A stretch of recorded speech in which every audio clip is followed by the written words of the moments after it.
Bismillah, elhamdülillah ve salatu ve selamu ala Resulillah amma ba'du. Assalamu alaikum ve rahmetullahi ve berekatuh. Muhterem kardeşler, anlavatqınlar Muhammed ibn Süleyman Maghribi'nin Cem'ul Fevaid min Camil Usul ve Mecmu'd Zavaid namlı kitabının 5. tomu. Biz yemeklikler bölümünü okup boğan içimlikler bölümünü başlayımız. Öğürtürüp işeş, tulum, qaça qatarlıqlarının ağzını işeş, içkende tiniş, opçu bir nersi içkende içkiçilerinin reddertivi ve qaçının ağzını yepip koyuş qatarlıq işler. İmam Bukhari'nin rivayetinde Nezzal raziyallahu anhu mundaqlaydı. Ali raziyallahu anhu mescid oylusunun dervası aldı kelip öğürtürüp su içti. Andın bir qism kişiler öğürtürüp su içini yaman körüdü. Men Peygamber sallallahu aleyhi ve sellem'nin bana oxşaş öğürtürüp su içkinini körgen dedi. Tirmizi'nin rivayetinde Emir ibn Şuayb dadısı arqılıq bovsunun mundaq degelikini rivayet kılıdı. Men Peygamber sallallahu aleyhi ve sellem'nin öğürtürüp mu su içkinini körgen. Tirmizi'nin rivayetinde Nafi'tir rivayet kılındı ki İbn Ömer raziyallahu anhuma mundaq degen. Biz Peygamber sallallahu aleyhi ve sellem'nin zamanında tamakni menip turup mu yeyttik, suni öğürtürüp mu içettik. İmam Müslim'nin rivayetinde Qatada mundaqlaydı. Enes raziyallahu anhu Peygamber sallallahu aleyhi ve sellem öğürtürüp su içtin tosqan degen idi. Biz öğürtürüp tamak yeyişçi onun hükmü nime dep sorudık. O öğürtürüp tamak yeyiş, öğürtürüp su içkenden better yaman dedi. İmam Müslim'nin rivayetinde Ebu Hureyre raziyallahu anhu'da rivayet kılındı ki Peygamber sallallahu aleyhi ve sellem sizlerden hiç kim öğürtürüp su içmisin, unutup kalıp içip salgan kişi kusuvetsin dedi. Darimi'nin rivayetinde Ebu Hureyre raziyallahu anhu'dan mundaq rivayet kılındı. Peygamber sallallahu aleyhi ve sellem öğürtürüp içivatkan, su içivatkan bir kişini görüp kusuvet dedi. O nima üçün dep sorgan idi. Peygamber aleyhisselam müşk bilen bir su için yaqtıramsan dep soradı. O yaq degen idi. Peygamber aleyhisselam müşktün mü better biri şeytan. Yani şeytan bu suni sen bilen birge içti dedi. Tirmizi'nin rivayetinde Kebşe raziyallahu anha mundaqlaydı. Peygamber sallallahu aleyhi ve sellem mening uyumga kirib esiqliq turgan tulumning ağzından öğürtürüp su içti. Men derhal o'rnimdan turib tulumning ağzını kesib aldım. Razin munolarni qo'shib rivayet qilgan. Peygamber aleyhisselam su içken yerini kesib su ichidan qochib qilib oldim. Müslim'nin rivayetinde Ebu Said raziyallahu anhu mundaqlaydı. Peygamber sallallahu aleyhi ve sellem tulumlarını yeni çıkıp durup ağzından su içtin tosqan. Müslim'nin rivayetinde Ebu Hureyre raziyallahu anhu Peygamber sallallahu aleyhi ve sellem hiç kim qo'shnisini temiga yog'och qiqishdan cheklamasin degan dedi. Ondan oldingi kishilar qarab, "Ajab, men sizlarning bu so'zni anglashdan qechayotganinglarni ko'ryapman-ku. Allohning nomi bilan qasamki, men bu so'zni sizlar anglashni xohlamsanglarmi, davriman" dedi.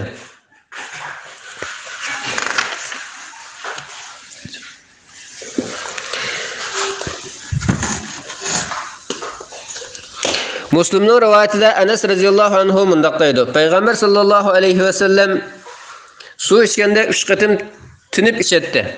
Müslim'nin rivayetinde Peygamber sallallahu aleyhi ve sellem su içkende 2-3 qatim tinib içish ussuzlikni obdan qandırdı. Tenni sağlam qiladi ve bedenge asan singadi degan.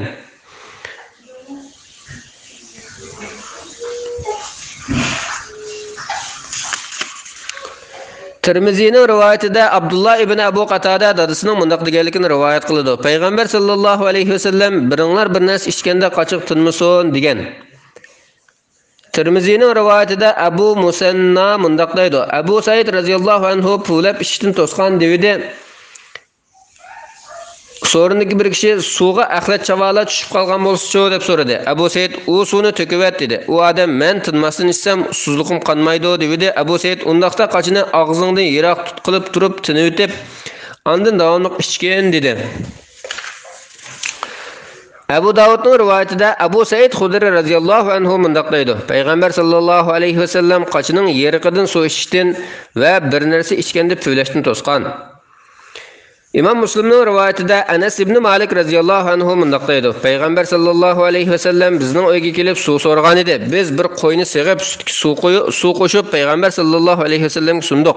Peygamber aleyhisselamning sol tarafida Abu Bekir raziyallahu anhu, oldida Ömer raziyallahu anhu ve o'ng tarafida bir sahroliq bor edi. Peygamber aleyhisselam sütünü içip buluşuğa Ömer raziyallahu anhu "Ey Rasulullah, mana Ebu Bekir yanında" deb Ebu Bekirni ko'rsatdi. Biroq Peygamber aleyhisselam Ebu Bekirni mi Ömerni mi qayirib qo'yib, qochini o'ng yana turgan sahrolikqa berdi va 3 qatim mundaq dedi: "Oldi bilan o'ng tarafda turganlarga berish kerak. Oldi bilan o'ng tarafda turganlarga berish kerak. Oldi bilan o'ng tarafda turganlarga berish kerak." Anas mundaq deydi: "Shuning uchun o'ng tarafdan boshlash sunnat. Shuning uchun o'ng tarafdan boshlash sunnat. Shuning uchun o'ng tarafdan boshlash sunnat." Imom Buxoriyning rivoyatida Sahl ibn Said radhiyallohu anhu mundaq deydi: "Payg'ambar sallallohu alayhi va sallamga ichimlik keltirildi. Payg'ambar sallallohu alayhi va sallamning o'ng tarafida bir bola, so'l tarafida peshvolar bor edi. Payg'ambar sallallohu alayhi va sallam ichib bo'lib, o'ng yonidagi boladan "Senden burun mavlarga berishga ruxsat qilamsan" dedi. U bola: "Ey Rasululloh, Allohning nomi bilan qasam qilamanki, sendan keyin kelgan bu navbatimni hech kimga bermayman" dedi. Shuning bilan Payg'ambar sallallohu alayhi va sallam qochini u bolaning qo'liga tutqizdi. Tirmizining rivoyatida Abu Qatada radhiyallohu anhu rivoyat qilinadiki, Payg'ambar sallallohu alayhi va sallam kishilarga ichimlik taqdim qilgan kishi eng oxirida ichidu degan. Muslimning rivoyatida Jabir radhiyallohu anhu rivoyat qilinadiki, Payg'ambar sallallohu alayhi va sallam qochining og'zini yo'gab, tulumning og'zini bo'g'ib qo'yinglar degan. Muslimdagi yana bir rivoyatda kelishicha Payg'ambar sallallohu alayhi va sallam mundaq degan: "Har yilning ichida bir kecha bor bo'lib, u kechada osmondan zaminga vabo tushidi. Bu vaboning bir qismi shu kechasi og'zi ochiq qolgan qocha tulum qatorliqlarga tushidi." Lays mundaq deydi: "Bizning yurtimizdagi boshqa millatlar bu kechani dekabr milodiya kalendar bo'yicha 12-oyning ichidagi bir kecha deb qarab, shu oyda bek diqqat qilishidi." Muslimning rivoyatida Abu Umayd Saidi radhiyallohu anhu mundaq deydi: "Men Payg'ambar sallallohu alayhi va sallamning qishgan Naqi degan joydan og'zi ochiq bir qochida sut elib kelgan edim. Payg'ambar sallallohu alayhi va sallam og'zini yopgan bo'lsang-chi, hech bo'lmaganda biror tal yog'ochni bo'lsin to'g'risi qo'ygan bo'lsang-chi" dedi. Abu Davudning rivoyatida Aisha radhiyallohu anhadan mundaq rivoyat qilinadi: Payg'ambar sallallohu alayhi va sallamga Suqiya bulqidan tatliq suv elib kelinadi. Qutayba: "U buloq Madinadan 2 kunlik yiroqda edi" deydi. Imom Buxoriyning rivoyatida Jabir ibn Abdullah radhiyallohu anhudan mundaq rivoyat qilinadi: Payg'ambar sallallohu alayhi va sallam bir sahabi bilan billa bir ansariyning uyiga kirib, uning salom berdi. Ansariy beg'ini sug'urib o'tadi. U salomga javob qaytargandan keyin: "Ey Rasululloh, ota-onam senga fido bo'lsin. Havo shundoq issiq bir vaqt kelibsan" dedi. Payg'ambar sallallohu alayhi va sallam: "Tulumda suv bo'lsa elib kel, bo'lmasa mush yerdilla dum etib ichimiz" dedi. Ansariy: "Ey Rasululloh, tulumga elib qo'ygan suyim bor" dedi va kapsiga berib bir qachiga suv quydi. Ondan qo'ydim birini sig'ib sutga eliq suvni qaytib elib keldi.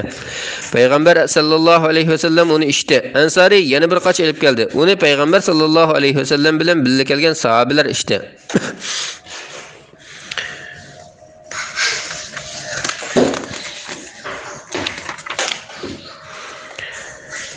Nasaining rivoyatida Anas radhiyallohu anhu mundaq deydi: Ummu Sulaymning xurma yog'sidan yasalgan bir qochisi bor edi. U mundaq deydi: "Men Payg'ambar sallallohu alayhi va sallamga suv, asal, sut, sirka qatorliq baliq ichimliklarni mush qochida taqdim qilgan edim." Assalomu alaykum va rahmatullohi va barakatuh.